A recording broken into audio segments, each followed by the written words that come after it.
ეს მოტოსფეროა, მოგესალმებით. პიტსტოპის არ ამქვეყნიური ფაზდაკლებების შესახებ ხომ გახსოვთ? მოტოტექნიკაზე 20 და 25%-იანი ფაზდაკლება რო იყო. ეს ტიპიც ხო კარგად გახსოვთ. ჩვენ გადავიღებთ წინა ვიდეოში, თუ არ გინახავთ, ჩართეთ უყურეთ. წამოით ახლა რა განახოთ. ფაზდაკლება ასევე ეხება აი ამ ლამაზმანს. აქ ცოტა ხმაურია, იქით გიგა რაღაცეებს დრიფტაობს და მაიმუნობს.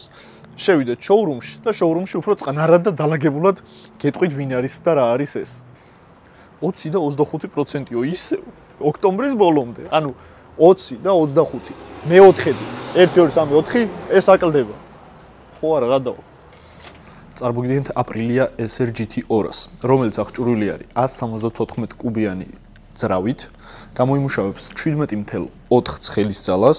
ამ მოპედს აი წინიდან თუ შეხედავთ, იმდენად აგრესიული ვიზუალი აქვს, ესე რომ უყურებ თვალებში მეც მეშინია. აპრილიას ქარხანა ადგა, აი ეს ცხვირი მოხსნა მოტოციკლეთს და გადმოაყენა ამ მაქსის სკუტერს.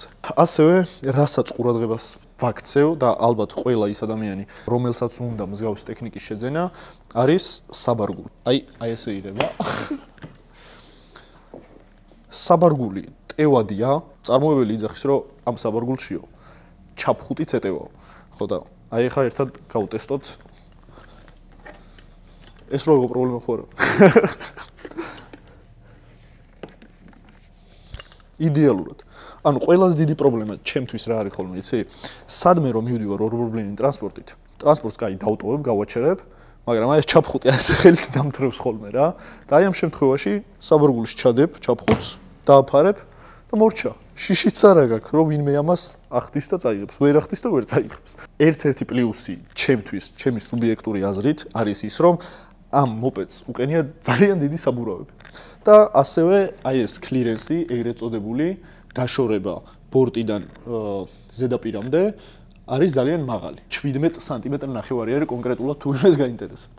ანუ ეს გვაძლევს იმის საშუალებას, რომ ქალაქში ასფალტზეც ვიაროთ იდეალურად და ასფალტიდან თუ მოგვიწია გადასვლა და არა მარტო ასფალტიდან გადასვლა, ნუ ჩვენ გზებზე სამწუხაროდ არის რაღაც პატარა ლაფსუსები, არ გაუხახუნებთ ძირს და შეგიძლიათ რომ უფრო თამამად იაროთ გზებზე. მე როცა უცხოელი ბლოგერების ვიდეოები ვნახე, ამ მოდელს ტესტავდნენ ოფროუდზეც და პირველი შოკი მანდ მივიღე რა.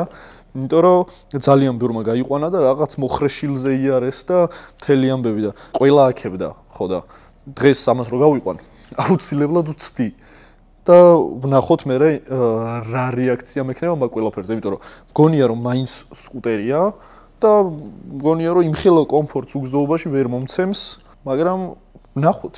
აი ამ ამორტიზატორების იმედად მაგ ყველაფერს ამბობენ და საინტერესოა რამდენად მართალია ეს ყველაფერი და რამდენად კარგად მუშაობს ეს ამორტიზატორები.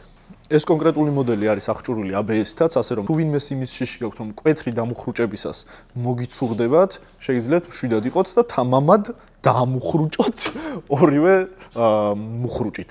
ასევე შეატყობდით, რომ ეს მოდელი ვიზუალურადაც უფრო არის სპორტული და ეს სტიკერები ზუსტად ამ ყველაფერს გვეუბნება. და რა თქმა უნდა, რომ საბურავიც უყენია სპორტული. განახებთ იგივე მოდელს, ოღონდ უფრო მაღალი პროტექტორებით არის მისი საბურავი, რაც საშუალებას გვაძლევს, რომ ოფროუდზე და გრუნტიან გზაზე უფრო თავისუფლად და კომფორტულად ვიმგზავროთ. აი ეს არის, თუ არ გიჟერათ წამოდ ჯუთაში წავიდეთ და ერთად ვიაროთ. არც ეგ არ არის პრობლემა. როგორც მოტომორბოლელი, ბოდიში ჩავასწორებ. როგორც დამწყები მოტომორბოლელი, ძალიან დიდ მნიშვნელობას ვენჭებ დეტალებს. და რა თქმა უნდა, რომ იტალიელებს ეგ არ შეეშლებოდათ. ეს მოპედიც აი ამ დეტალურად რო ჩაუღრმავდე, იმდენად ლამაზია და იმდენი რაღაც არის გათვლილი და იმდენ რაღაცაზე არის ნაფიქრი, რომ არ შემიძლია არ განახოთ. ყველაზე მეტად მომწონს აი ეს უკან სტოპები, ეს LED განათება და წინა ფარებზე აი ეს აგრესიული, მინიმალისტური, აი ეს პატარა LED-ები. ძალიან მაგარი ფუნქცია კიდე რომელიც აქვს, არის აი ეს შეგიძლია თუ შენ სიტყვაზე ძალიან დიდ დროს ატარებ ამ ტრანსპორტზე და ხდება ისე რომ სიტყვაზე ტელეფონის დატენას ვირასწრებ ან რაიმე მსგავსი, ამას აქვს USB პორტი, საიდანაც შეგიძლია რომ შენი მობილური დატენო და ასევე აქვს ტელეფონის დაკავშირება. ის ადამიანები, ვინც ქალაქში ხშირად გადაადგილდება და გზაში დიდ დროს ატარებს, მათთვის არის იდეალური. იმიტომ რომ პირველი დახვეწილი ვიზუალი აქვს, და შეიძლება რომ შარვალ კოსტუმითაც ნებისმიერ ადგილას მიხვიდე. მეორე არის ძალიან ეკონომიური, არის ძალიან მოქნილი და ამ ყველაფერს რა თქმა უნდა გზაში გავტესტავთ და ვნახავთ. ამ მოდელზეც ოქტომბრის ბოლომდე ვრცელდება 20%-იანი ფასდაკლება. ასე რომ იმ ადამიანების ადგილას, ვინც მსგავს ტექნიკას ეძებთ, აუცილებლად ვიჩქარებთ. იმიტომ რომ რაოდენობა როგორც ვიცი შეზღუდული არის. ხო შეზღუდული არის ამის რაოდენობაც. ხო გითხარით? მოკლედ ნათქვამს ნანახის ჯობია, ასე რომ წავალთ ახლა გავიყვანთ ამას გარეთ და უკვე ტესტ დრაივის შემდეგ გეტყვით ამ მოპედის დადებიც და უარყოფითაც რა თქმა უნდა თუ ვიყავთ. წავედით. ოპა, აი საცობიც დაგვემთხვა და ბარემ ცადოთ გავიაროთ.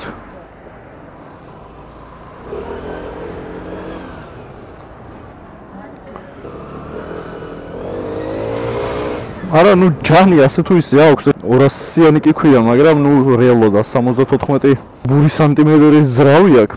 ეს დალაგებულად რო ვთქვა და მაღალ ფარდონად. მანევრშიც ანუ აი სიმართლე რო გითხრა, მგონია რომ სტრიტზე ვზივარ ჩვეულებრივზე და სტრიტით დავდივარ, ანუ იმის განცდა რომ მოპედზე ვზივარ არ მაქვს.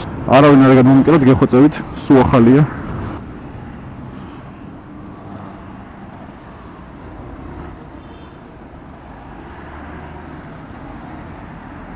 კაი გასართობი არის რა, ანუ სკუტერია, მოპედია, მე 300 ახლა ვერაფერს ვერ მივთხოვთ.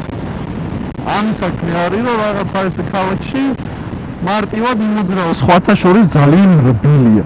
ცოტა კრიტიკულად უყურებდი რა, იმიტომ რომ სხვადასხვა უცხოელი ბლოგერების განხილვები როცა ვნახე ამ ტექნიკაზე, ყველა ძალიან აქებდა მის ამორტიზატორებს. ხო და ცოტა კრიტიკულად უყურებდი, რომ მეთქი ხომ თვალ ეგრეც არ იქნება ალბათ რაღაცას აგუქლებენ მეთქი რა. ჩემი სკუტერით როცა გადავადგილდები, მაინც იგრძნობა რა ის პატარ-პატარა ტალღები და უსწორმასწორობები, რაც არის გზაზე. ფაქტი ერთია, რომ ამ სკუტერით აგერ აი ამ გადაბმებზე და პატარ-პატარა იამკებზე ეგრეთ წოდებულზე გადმოვდივარ და ჩემი აზრით რბილია რა. ყოველ შემთხვევაში მე მართლა მერბილება და კი მინდოდა რომ ისეთ კრიტიკული ყოფილიყავი და მეთქვა რომ მეთქი თხუებით, მაგრამ ფაქტია. თქმა უნდა იგრძნობა და რა თქმა უნდა იმ უსწორმასწორობას ეხა განსაკუთრებით ცოტა დიდზე როცა ჩაარტყავან გადახვალ გრძნობ, თუმცა ნუ იმდენად საგრძნობი არ არის, რომ რაღაც განსაკუთრებული დისკომფორტი შეგიქმნას.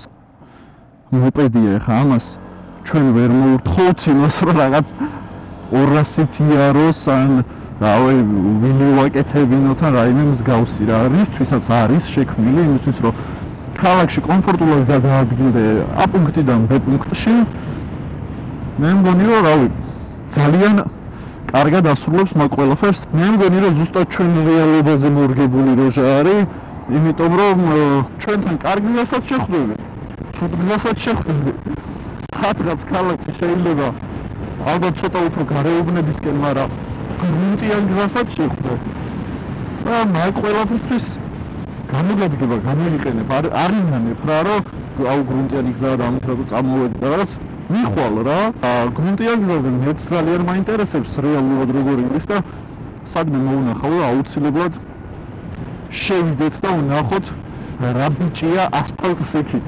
ეს სამხელო საქარე მინან რო ქონდა ხელს შემიშლი და ხედვაში და მეთქი ალბათ არ იქნება მთლად კომფორტული, თუმცა იმდენად მაღლავზე ვარ და ისეთი ჯდომის პოზიცია მაქვს, საერთოდ ვერც კი ვხედავ გზას იდეალურად ხედავ ყველაფერს და პირიქით ეს საორიენტაციოდ უფრო მეხმარება. აშკარად არ მოუტყუებივართ აპრილიას ქარხანას, იმიტომ რომ თქვენს რომ სიმაღლე იმიტომ ავწიეთ რომ მანევრში უკეთესი იყოსო და მართლა მე მგონი რომ კომფორტულია რა.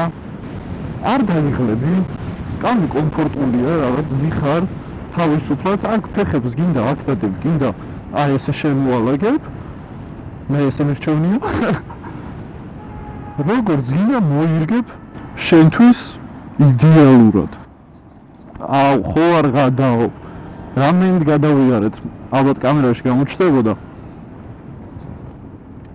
თითქმის ვერ ვიგრძენი, როგორ გადავედი რა, ზუსტად ის შეგრძნება აქვს, რაც ავტომობილს აქვს ხოლმე წოლიარე პოლიციელზე გადავლისას. მოვედით ოფროუდზე. ვეცდები არ გავატალახიანო.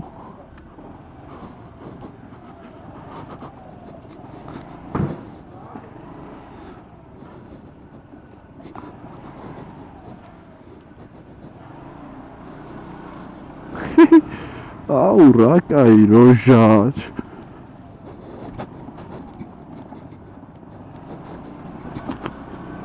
ჩემი აზრით მართლები ყოფილან.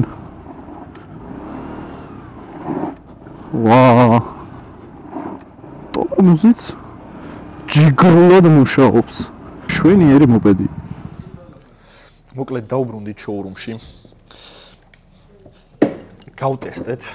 ტესტ დრაივზოც გავატარეთ და მთავარია გაიარა თუ არა ჩვენი შემოწმება. თამამად ვიტყვი, რომ ამ მოპედმა ჩემი შემოწმება გაიარა. დავიწყოთ დადებითი მხარეებით და პირველი აღვნიშნავ იმას, რომ ვიზუალი ნამდვილად არ გეტყუათ. აი ეს სპორტული ვიზუალი რაც აქვს, ამ ყველაფერს გაძლევთ ნამდვილად ეს სკუტერი. მანევრი მართლა იდეალური აქვს და ეგეც არ ველოდი.